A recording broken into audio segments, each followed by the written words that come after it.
પણ ભૂતના દેહમાં એટલું કષ્ટ છે પણ મોહે કરીને દેખાતું નથી.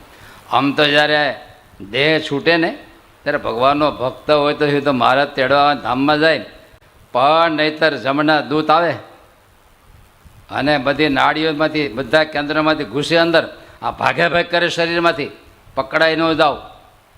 પણ એવી રીતે સકંજો લે છતાંય જો જીવ કોઈ છટકી જાય એને જવા દે. પછી જવા દીધો પણ 1000 વર્ષ સુધી ભૂતના યોનિમાં રહેવું પડે. અને 1000 વર્ષ ભૂત થયા પછી પાછું ઓયલું તો ઊભું જ છે. જમપુરી તો જમપુરીમાં લઈ જવાનો હોય તો અંગૂઠા માત્ર પ્રયત્નનું દેહ આપે અને એને ઉપાડે. પછી તો નિષ્કોળાનંદ સામે યમદંડમાં હોળ શહેર લખ્યા છે, રસ્તાના પણ કંટક લખ્યા બધા.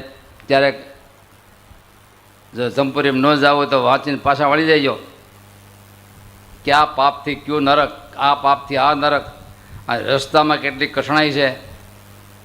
તમને ભોજન ભોજન બનાવી દે, કાપી કાપીને ખાય, પાછો હાથ અડાડે એવો ને એવો, પાછો કાપી કાપીને ખાય, પાછો હાથ અડાડે એવો ને એવો. બોલો તમે એવી કે કેરી જોઈશ ચૂહીને પાછો હાથ અડાડો તો એવી ને એવી થઈ જાય. અને આ વસ્તુ એવી છે કે ઓલા બધા કાપી કાપીને ખાય પણ હતો એવો થઈ જાય, કાપી કાપીને ખાય. કેવી ભયંકર પીડા.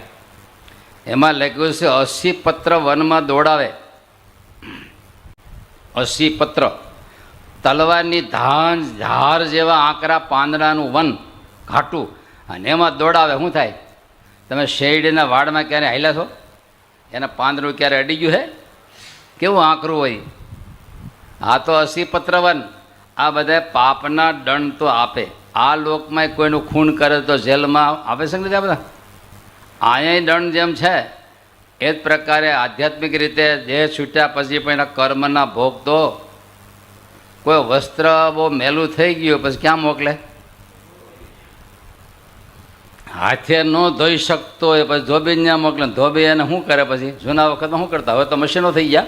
જૂના વખતમાં એને બાફે, ગરમ પાણી સોડા નાખીને બાફી રાખે 2 દિવસ. પછી શું કરે?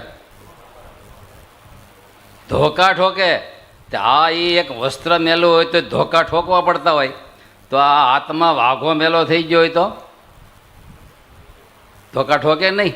એ શુદ્ધિ માટે જમપુરી છે, દંડ નહીં પણ જીવની.